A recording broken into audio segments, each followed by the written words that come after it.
5 октябр асосгузори сулҳу ваҳдати миллӣ пешвои миллат президенти ҷумҳурии тоҷикистон муҳтарам Эмомалӣ Раҳмон дар доираи сафари корӣ дар як қатор шаҳру ноҳияҳои вилояти Хатлон ҷиҳати иштирок дар тантанаҳои ҷашнӣ ба ифтихори солгарди 30-юми истиқлолияти давлатии ҷумҳурии Тоҷикистон ба шаҳри Кӯлоб ташриф оварданд.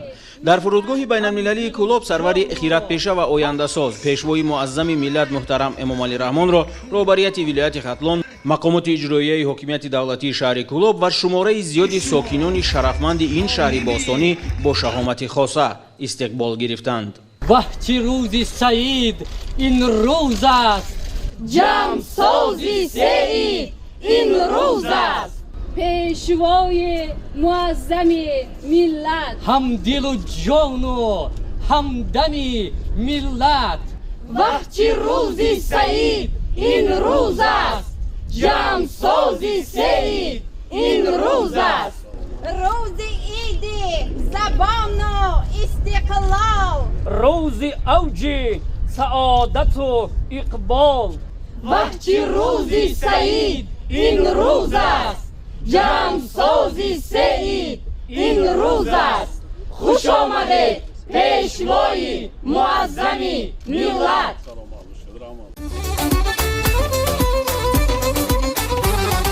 пешвои азизи ҳардида, марҳабо ҳамчун нур бардида.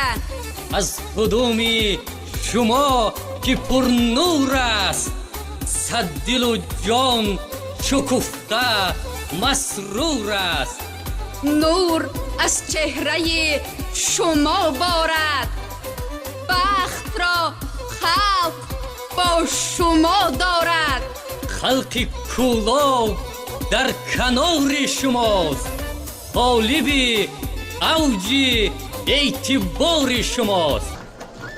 رحمت کلان یک جان تشکر برای پیشوازگیری صمیمیتان، یک جان تشکر از زمین تا آسمان. من میردار خوشبخت باشید، خوشبخت باشید، خوشبخت باشید،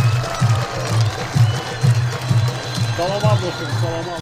5 октябр дар доираи боздиди корӣ аз шаҳри Кӯлоб асосгузори сулҳу ваҳдати миллӣ пешвои миллат президенти ҷумҳурии Тоҷикистон муҳтарам Эмомалӣ Раҳмон бо нишони эҳтирому қадршиносӣ ва арҷгузорӣ ба орифону фарзандони барӯманди халқи тоҷик оромгоҳи олим ва файласуфи Шарқ Мирсаид Алии Ҳамадониро зиёрат карда барои бақои давлату миллат, осудагии мардуми кишвар, ободии ватан ва пойдории сулҳу суботи сарзамин дуову фотиҳаи нек намуданд. бояд гуфт ки бо дастуру ҳидоятҳои сарвари давлат муҳтарам Эмомалӣ Раҳмон мақбараи ин шахсияти шинохтаи олами илму маърифат ки дар кишварҳои ҷаҳон пайравону эътиқодмандони зиёд дорад таъмиру таҷдид шуда ба макони зиёрат ва тамошои сокинону меҳмонони хориҷӣ табдил ёфтааст. محض اعتراف مرتبه برابری و برادری بشریت، احسان و مروت، نقش علم و معارف و معرفتناکی اهالی، ترغیب فرهنگ صلح و تحملگرایی، اینچنین خدمت این عالم برجسته در رشد زبانی تاجیکی او را مشهور جهان کرده بود. ضمن شناسایی با وضع آرامگاه پیشوای ملت محترم امامعلی رحمان با کارمندان آثارخانه شهر کولاب برای در سطح ضروری استقبال گرفتن مهمانان و سیاحان خارجی دستور و هدایت‌ها دادند. дар идомаи сафари корӣ дар шаҳри Кӯлоб асосгузори сулҳу ваҳдати миллӣ пешвои миллат президенти ҷумҳурии Тоҷикистон муҳтарам Эмомалӣ Раҳмон бинои дастаи таъиноти махсуси вазорати корҳои дохилиро мавриди баҳрабардорӣ қарор доданд. зимни шиносоӣ иттилоъ дода шуд ки иншоот бо назардошти талаботи кории мақомоти мазкур бунёд гардида аз 3 ошёна иборат мебошад. бино дорои уҷраҳои барҳавои корӣ, нуқтаҳои алоҳидаи алоқа, амборҳои нигоҳдории маводу лавозимоти махсус мебошад.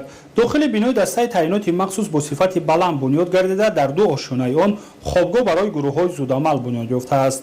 хобгоҳ бо катҳои хоби бароҳат, мизу курсӣ ва ҷевон муҷаҳҳаз буда барои истироҳати кормандон имконияти мусоид фароҳам оварда шудааст. ҳамчунин дар дохили иншоот толори варзишӣ ҷойгир мебошад ки бо тамоми асбобҳои зарурӣ муҷаҳҳаз буда барои кормандон шароити хуби обу тоби бадан муҳайё мебошад. ҳамзамон бинои дастаи таъиноти махсус дар шаҳри Кӯлоб бо ошхонаи замонавӣ низ таъмин аст. иншооти мазкур дар идомаи тадбирҳои ҳукумати ҷумҳурии Тоҷикистон ҷиҳати беҳсозии шароити хизматии кормандони мақомоти қудратӣ бунёд ёфтааст. раванди бунёди бино و فراهمسازی شرایط در سراسر مملکت با دستگیری و توجه به واسطه سرور دولت محترم امامعلی رحمان با مرام ادامه داشته در این زمینه ساختارهای حفظ حقوق منطقه با شرایط خوب تامین میباشند. ساختمان بینای دسته تعینات مخصوصی وزارت کارهای داخلی در شهر کلاب در ظرف یک سال انجام یافته گرد و اطراف بنا با گلهای آرایشی و درختان سایه‌افکن آرا داده شدند. ضمن بازدید و شناسایی پرزیدنت مملکت محترم امامعلی رحمان با امکانات و شرایط فراهم آورده شده بهای بلند داده مسئولین را وظیفه‌دار نمودند که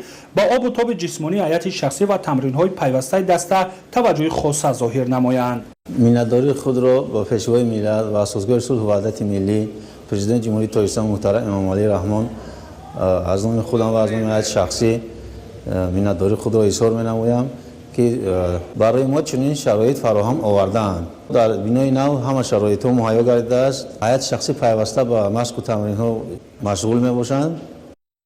در ادامه سفر کاری اساسگزاری صلح و وحدت ملی پیشوای ملت پرزیدنت جمهوری تاجیکستان محترم امامعلی رحمان در محله بربد شهر کلاب مرکز سودا و خدمترسانی شکرانه را مورد بهره برداری قرار دادند. انشاءات مذکور در دایره نقشه چهاربینی ها بخشیده به استقبال شایسته جشن 30 سالگی استقلال دولتی جمهوری تاجیکستان از جانب عائله اسماعیل زاده ها بنیاد گردید. بنا با طرح زمانوی در 4 آشیانه ساخته شده است.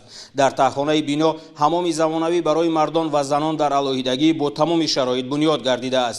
به خاطر صرفه‌کاری نیروی برق دستاندرکاران گرمیدهی متمرکز را طریق انگشت برآمانده جهت حفظ هوای اتمسفر تدبیر اندیشی کردند.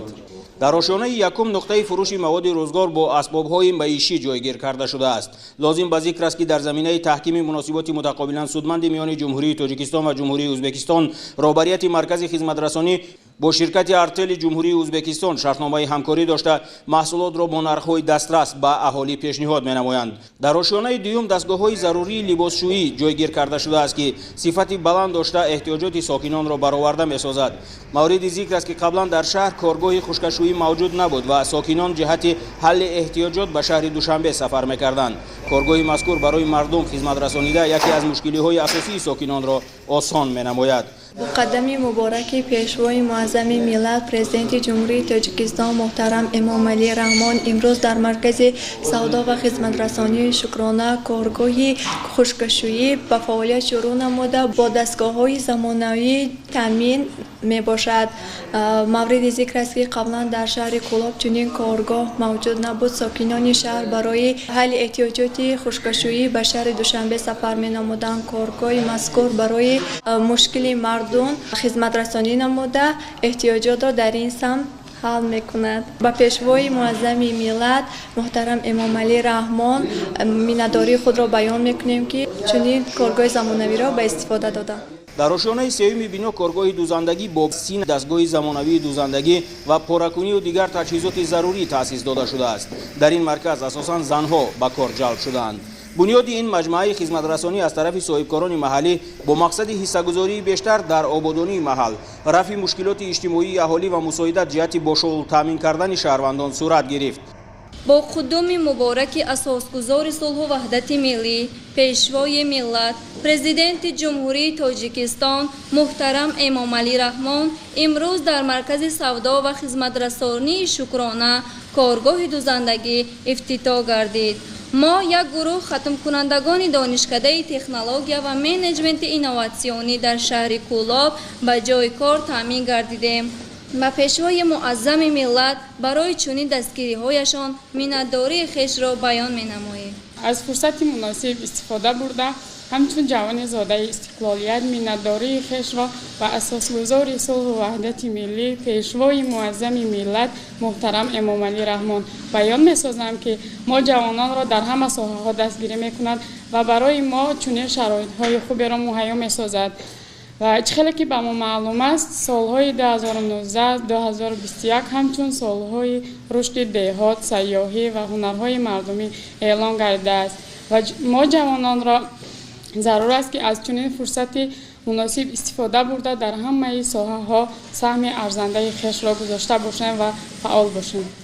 дар ошёнаи чоруми бино меҳмонхона бо 6 ҳуҷра бо тамоми шароити зарурӣ бунёд шудааст ва барои қабули 12 нафар дар як вақт омодаи кор мебошад. иттилоъ дода шуд ки бунёди маркази савдо ва хизматрасонии Шукрона соли 2018 оғоз гардида масоҳати умумии иншоот 1260 метри мураббаъ мебошад. баъди ба истифода додани иншоот зиёда аз 50 нафар бо ҷои кори доимӣ таъмин шуданд ки бештар аз 30 нафарашонро занон ташкил медиҳанд. дар умум оилаи исмоилзодаҳо тасмим доранд ки ҷиҳати саҳмгузории бештар дар ҳалли мушкилоти иҷтимоии аҳолии шаҳри Кӯлоб тариқи бунёдкориҳои бештар ҳиссаи сазовор гузошта дар татбиқи ҳадафҳои созандаи роҳбарияти олии сиёсии Тоҷикистон шарик бошанд. роҳбари давлат муҳтарам Эмомалӣ Раҳмон ба ташаббуси соҳибкорон баҳои баланд дода ҷиҳати анҷом додани хизматрасониҳои дастрас ба аҳолӣ ва баланд бардоштани сатҳи хадамоти маишӣ нисбат ба сокинони шаҳр дастуру ҳидоятҳо доданд.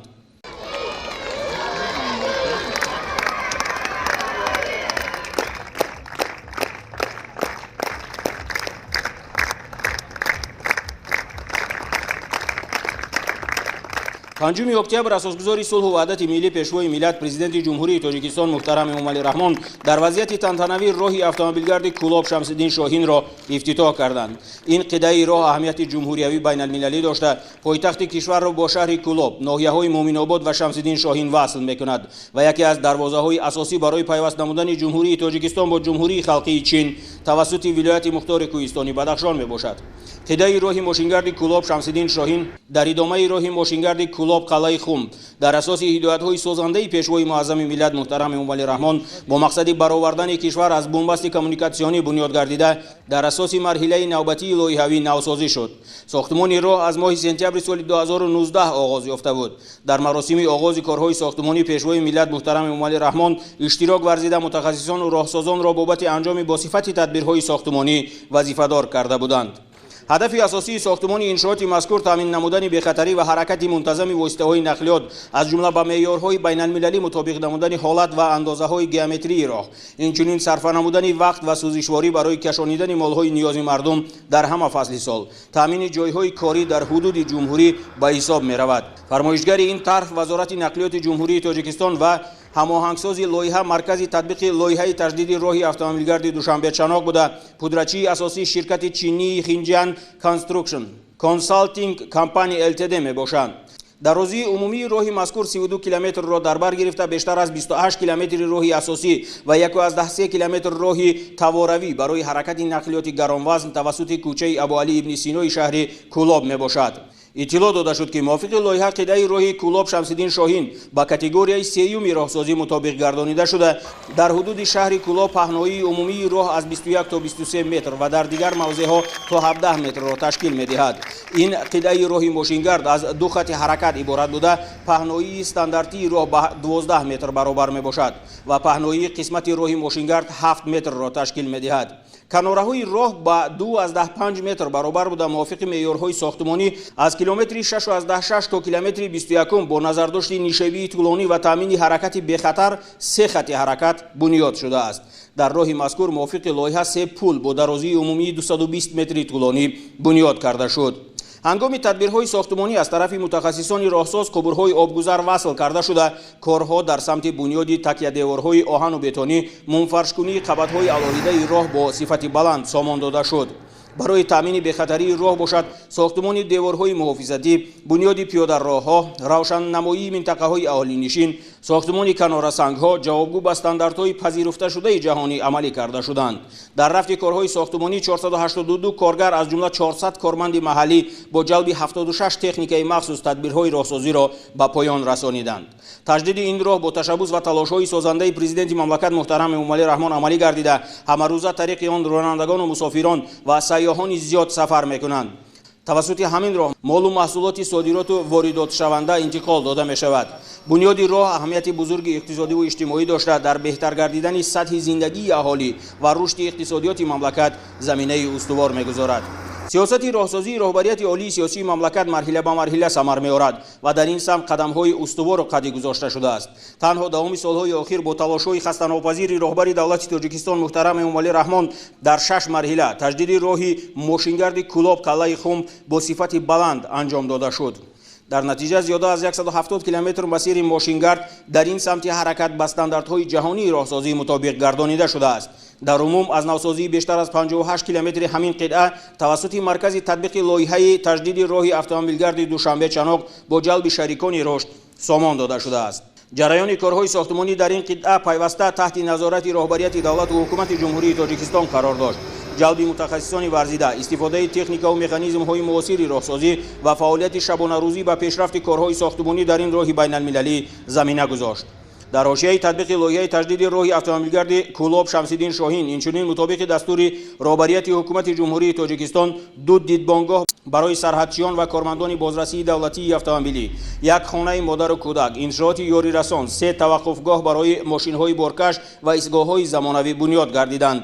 ҳамзамон дар километрҳои 182-250 шоҳрои Душанбе Хоруғ воқеъ дар назди терминали мусофиркашонии шаҳри Кӯлоб ки бар асари офати табиӣ осеби ҷиддӣ дида буд, қубурҳои обгузари оҳану бетонӣ бо дарозии 140 метр ва деворҳои оҳану бетонӣ бо дарозии 80 метр бунёд ва ба истифода дода шуд. дар қитъаи мазкур корҳои оҳану бетонӣ ва тадбирҳои ободонӣ бо сифати баланд анҷом дода шуданд. воқеан мавриди баҳрабардорӣ қарор гирифтани роҳи автомобилгарди Кӯлоб Шамсиддин Шоҳин дар самти татбиқи стратегияи аз бумбасти коммуникатсионӣ баровардани кишвар дастоварди бузург ба ҳисоб меравад. маълум аст ки бо ин мақсад таҳти ҳидоятҳои хиратмандона ва дастурҳои созандаи пешвои миллат муҳтарам Эмомалӣ Раҳмон ҳукумати мамлакат корҳои зиёдеро ба анҷом расонида даҳҳо лоиҳаи сармоягузориро татбиқ намуд ки дар доираи онҳо дар кишвар беш аз 2200 километр роҳи байналмилалии мошингар, 220 километр роҳи оҳан, 237 пул ва 5 нақби мошингузар бунёд гардид.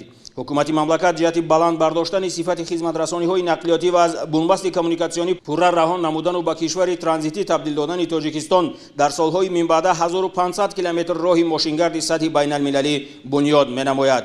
маҷмуан дар соҳаи нақлиёт зиёда аз 60 лоиҳаи сармоягузории давлатӣ ба маблағи умумии беш аз 20.5 миллиард сомонӣ татбиқ шуда истодааст.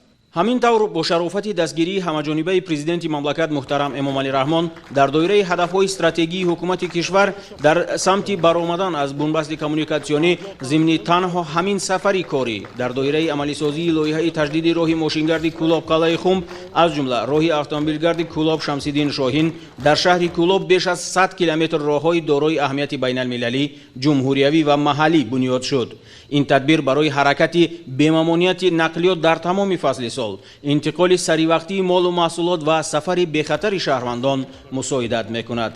ҳар як иқдоми созандаи сарвари давлат муҳтарам Эмомалӣ Раҳмон дар самти роҳсозӣ қадамҳои устувор барои ба як кишвари воҳид табдил додани Тоҷикистони соҳибистиқлол мебошад.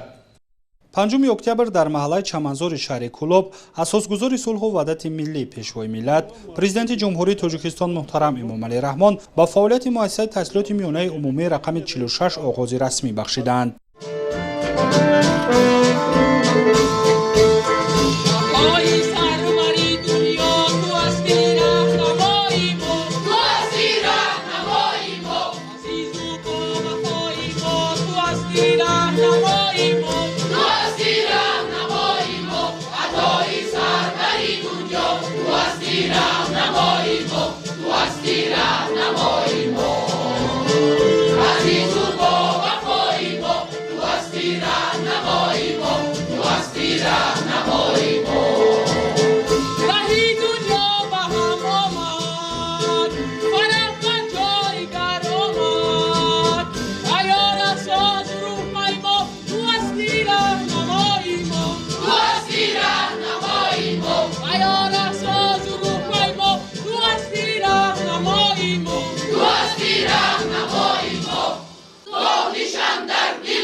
таълимгоҳ дар ду бас барои 600 хонанда пешбинӣ гарда бо дар назардошти талаботи муосир бунёд ёфтааст ва он аз симхонаҳои барҳавову замонавӣ иборат мебошад. аз ҷумла барои таълиму тарбияи толибилмон лабораторияҳои фаннӣ, симхонаҳои алоҳидаи химия, биология ва физика ташкил гардидааст. ба хотири омӯзиши касбу ҳунар дар муассисаи мазкур симхонаҳои алоҳидаи таълими меҳнати писаронаву духтарона ташкил ёфта бо тамоми аёниятҳои зарурӣ муҷаҳҳаз гардонида шудааст. зимни боздид баробари давлат иттилоъ доданд ки бунёди муассисаи мазкур мушкилоти аҳолӣ محله چمنزار را در سمت نداشتن تعلیمگاه حل نمود. زیرا تا این دم خوانندگان راه دور و دراز را طی نموده برای درس آموختن به مرکز شهر کلوب می‌رفتند. باید یادآور شد که امسال از محله ضرر دیده 35 نفر ختم کنندگان مؤسسات تعلیمی با مساعدت وزارت معارف و علم در همکاری با وزارت کارهای داخلی برای تحصیل به کالج‌ها و مؤسسات عالی تعلیمی تاجیکستان به طور امتیازناک داخل گردیدند.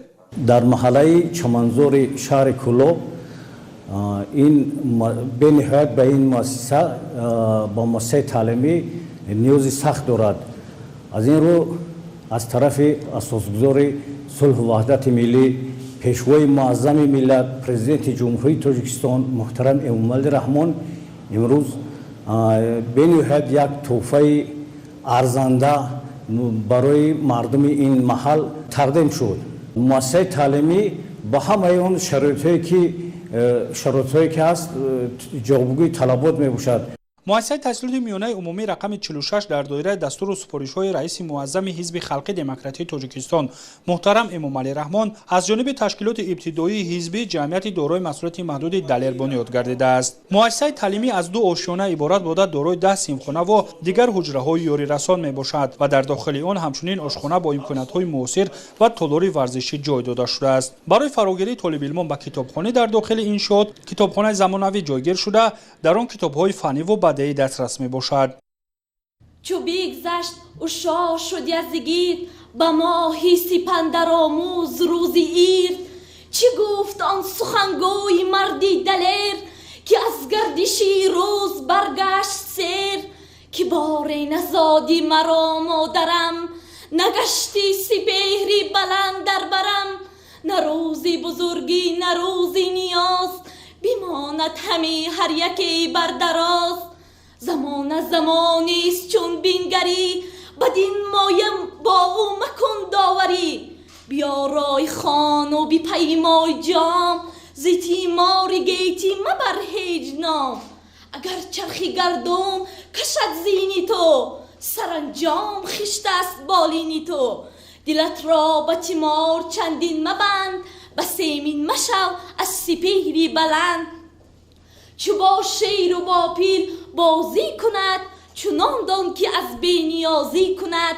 تو بی جان شوی او بماند دراز حدیثی دراز است چندین مناس تو از آفریدون فزونتر نیی چو پرویز با تخت و افسر نیی به ژرفی نگه کن که با یزدگیر چی کرد آن برافراخته هفتگیر چو بر خسروی گاه بنشست شاد کلاهی بزرگی به سر برنهاد چنین گفت که از گردشی چرخی روان منم پاک فرزندی نوشی روان.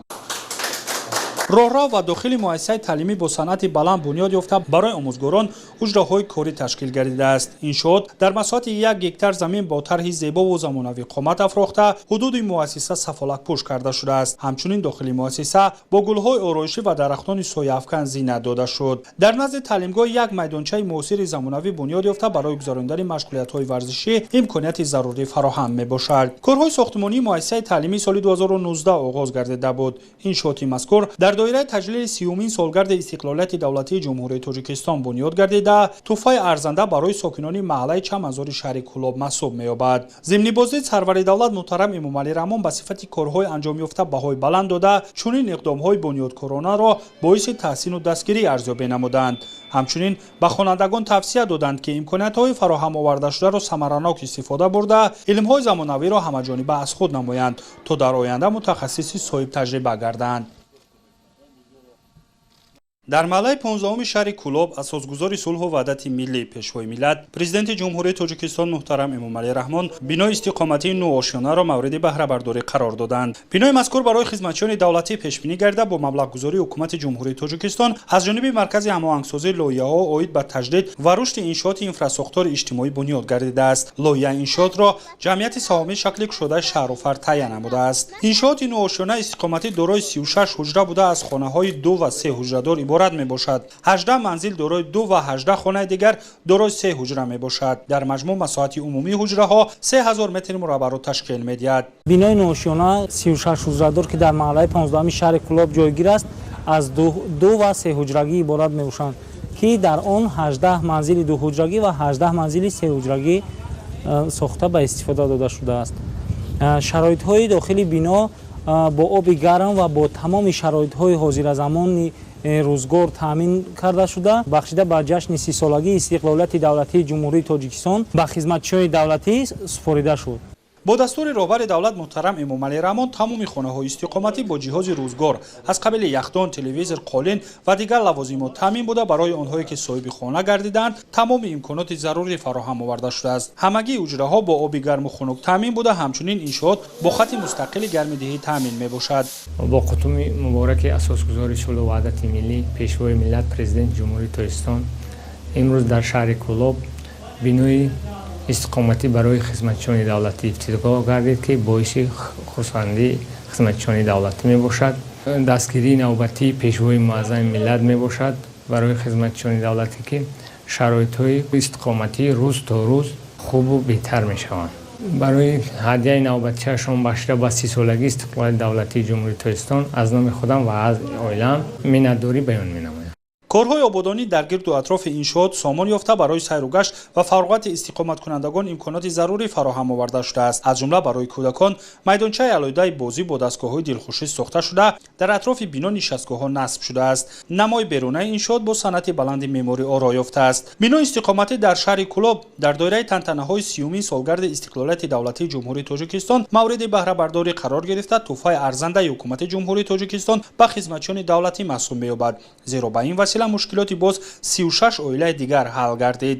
беҳтарин шароити зист барои мо пешвои муаззами миллат муҳайё намудааст ки мо хизматчиёни давлатӣ метавонем ки озодона дар ин ҷо зиндагӣ кунем ва бисёр як шароити мукаммал барои кормандон қадар биноҳои наву замонавӣ барои хизматчиёни давлатӣ дар миқёси на танҳо шаҳри Кӯлоб дар миқёси ҷумҳурӣ сохта ва истифода дода шуданд ки мо хизматчиёни давлатӣ ҳаракат мекунем ва кӯшиш ба харҷ медиҳем ки сазовори боварии пешвои муаззами миллат бошем.